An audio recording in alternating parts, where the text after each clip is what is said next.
This is episode 7 of season 3, HBO's Harry Potter series, how I think they should pitch it and what they should include, and most importantly, lots of important bits from the books that they missed out. Thank you for joining me on this journey. I appreciate you being here.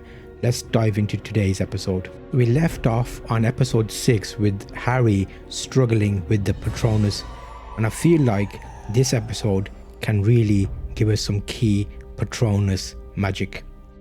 It is very windy today and it's very cold. Oh, that's nice and cozy now. We can relax. Let's get on with the story today. That look okay? So we left off on episode 6 where Harry was struggling with the Patronus. I feel like Harry is determined to learn the Patronus, to master it, because he wants to be able to handle the Dementors. Like, he got a taste of the kiss of the Dementor and it really sucked the life out of him, and he wanted to figure out what he could do. Lupin's really been getting involved, trying to help him. It's quite a little bit here that we get in the books that I don't think we get in the movies. Like, for example, Harry manages a weak Patronus, so it shows that he's progressing. And there's also an element here where when he's part of this process of being sucked out and having the kiss of the Dementors, he's hearing like his parents screaming and the voices and things. So part of him, he wants to kind of reimagine that. Can he get more out of this? Can he hear more? Is there more going on behind the scenes? Also, there's a little bit of dialogue between Harry and Lupin around like the Dementor's kiss and how it sucks the life out of you, and you're kind of getting a feeling of not always having this, and that they're in Azkaban. And even Lupin is saying things like, no one should deserve this. It's like taking a feeling and giving you really bad depression and stuff. Lupin questions it and he says, does anyone deserve that? Even Sirius Black is like he's exacting more complexity here. Because going back, if you think about the journey and who these characters are, we will slowly find out the link between everybody and how our world will get flipped, because we think someone is really bad, but there's always two sides to a story. And HBO could really work on this and kind of give us this element. They did it in the movies quite nicely. When you first watch it or when you read the book, it's like a thing that flips, like, oh, what? Oh no, I've been thinking this person's really bad when they're not, or this person's good but he's actually bad. So they do that very nice. There's a nice flip there that happens. In the book, there's loads of elements where we get like exercises where it's like building the relationship, where Harry and Lupin are sharing drinks, and there's a lot more rich detail here. I'm gonna read a section of the book to you that I liked.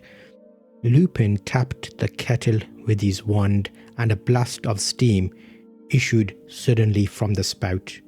Sit down, said Lupin, taking the lid off a dusty tin.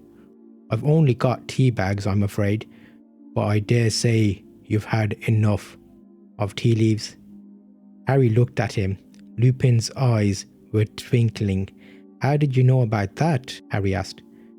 Professor McGonagall told me, said Lupin, passing Harry a chipped mug of tea. You're not worried, are you? No, said Harry. He thought for a moment of telling Lupin about the dog he'd seen in Magnolia Crescent, but decided not to. He didn't want Lupin to think he was a coward, especially since Lupin already seemed to think he couldn't cope with the Bucket. That's like a nice excerpt where it's getting a little bit more relaxed for Harry. He's getting someone you can confide in, a teacher who knows what's going on. He's trying to teach him the Patronus, and there's like more depth there, and all of these little moments build up to the magic. So I feel like this is a moment we could really add into the movies, the series, the TV series, and I want to see more of that. At the same time, there's a lot more going on in this episode which I'm going to touch on and what I want to see about it. At the same time, while this is all going on, I feel like there's something here that plays into future episodes. So Hermione's mysterious schedule. So Ron's noticing Hermione's taking lessons and multiple classes, and he's like, how could this be happening at the same time? So I want this to be some type of, not overlay, but like a view of like a timetable to show, or like on a bit of parchment, like Hermione's lessons for today, and it's showing conflicts. That would be like a really nice addition on HBO's version, just to bring us in on the suspicion, the curiosity of how is she doing this, and like, is there some type of extra work that she's doing? Is she like academic pressure? There's loads of little hints and tips. Obviously we know what's allowing her to do this, but it's not revealed yet. So I feel having this moment of extra little information which then helps us understand when that special tool is used. Hinting, I don't want to bring spoilers to you, but if you already watched the movies or read the books, I think you'll know elements of what's going on. And there's extra bits here, especially with like this element of it. Neville forgets the password again, and highlighting the struggle of like him and the comic relief and how important he's going to be later on. So this episode, as we're in the middle of the Prisoner of Azkaban TV season, we're on episode 7 now, so well done. We're getting through it nice and easy. I'm giving you lots of significant bits that I really want to have a look at more detail on. But I know when I speak to other fans and like friends, they're all talking about different moments. So we all have our perspective on what we want to see more on, what would do well in this new TV series, and how it can give us a whole new view of the magical world. And there's even a famous butterbeer moment between Lupin, which brings the warmth to like the Harry conversation and how he's helping him get through the extra lessons for the Patronus. So that's like a big build there. I really enjoyed these little elements and all these little things tied together. And another one layered between these episode 6, episode 7 is this ongoing line about Quidditch and the Firebolt plotline.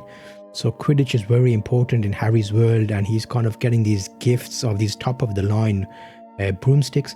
So there's a little bit of tension here, and I feel like there's gifts he's being given, but he doesn't know where they're coming from. And at this moment, it's like a top of the line. Even the Nimbus 2001 at that point that Malfoy had is better than that one. So it's like Harry's got people who are gifting him stuff, but then Ron and Harry are really thrilled with that. But then you've got the perspective of Hermione, where she's so kind of a bit suspicious. She's like, well, you've got a gift. How do you know it's okay? What about if it's cursed? Who did it come from? And she's got like a different approach to it, the more sensible side. So in the book, she kind of goes and explains to McGonagall that I'm worried Harry's broomstick is confiscated, and it brings like a layer of complexity to the friendship, the tension there. Because Harry and Ron feel a little bit like betrayed, like what? Our friend went and grassed us up about our broomstick and now I haven't got it.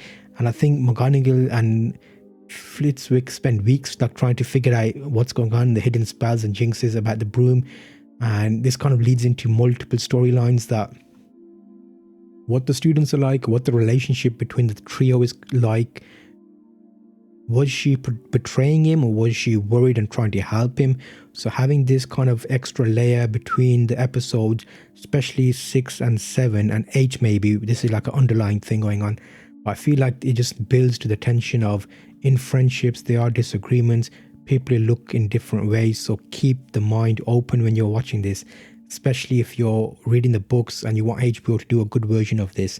I feel like they've got a lot of depth here they can play with. Eventually, after all of this, they return the Firebolt to Harry. They're like, okay, there's no curses or anything on it, so we're okay with it being used. And this is right before the Ravenclaw match, which gives Harry a huge boost that he's got it like a really great broomstick to try and win this with. And it's nice that we get like a little bit of recognition saying that Harry was worried, but then because he got relieved that he got it back, he accepted that Hermione was only trying to help. So it builds like the layers of relationship and how like you can be worried one minute but easily forgive someone after that. So that could be really good for HBO to play on. And of course all of this is missed in the movie version. What do you think? Should this be included in the HBO season? Do we want to see this extra layer of like friendship, different niggles and things that happen? I think we would be good, but what do you think? I feel like the cliffhanger for this episode needs to be Ron wakes up and he finds Scabbers missing, some blood on the sheets and Crookshanks nearby. Did Hermione's cat kill Scabbers? That's going to be our cliffhanger. I'm hoping you're enjoying these episodes. I really like making them, and we're on season 3 already. We're ahead of HBO. I'm giving you what I think should be in these episodes. Let me know in the comments, what do you think should be in here? I'm on X, formerly Twitter, at Wondatell, so share your opinions there. I also share like quite a lot of insights about the episodes I'm making and behind the scenes things, so check that out if you want to keep an eye on that. Next episode we're going to be looking at Scabbers going missing and maybe touch more on the Firebolt and the actual Quidditch match as well. So I'll see you on that next episode, which is here.